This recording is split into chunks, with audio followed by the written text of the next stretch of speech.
14. Treasure restored. About the year 300 BC, an expert Athenian potter made a beautiful vase.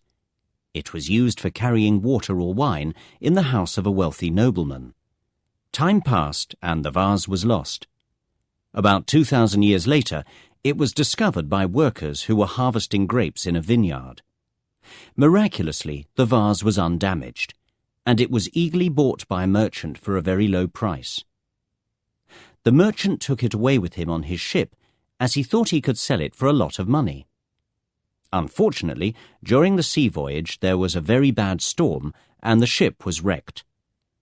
The vase, together with the rest of the ship's contents, sank to the bottom of the sea.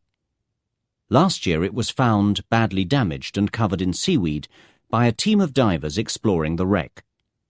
An expert restorer has painstakingly pieced the fragments together, and the distinctive design is almost as good as new. There was a lot of interest in the vase at an auction 2 months ago, and many people bid for it.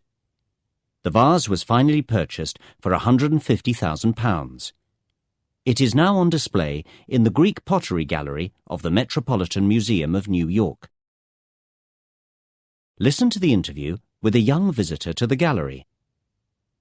What do you think of the Greek pottery exhibition? It's really boring.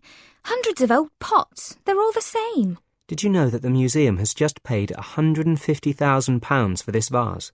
That's incredible. I bought my mother a vase for her birthday. She puts flowers in it. It cost £5. But this one is more than 2,000 years old. That's what makes it even more ridiculous. The vase I bought was brand new, and the colours are much nicer.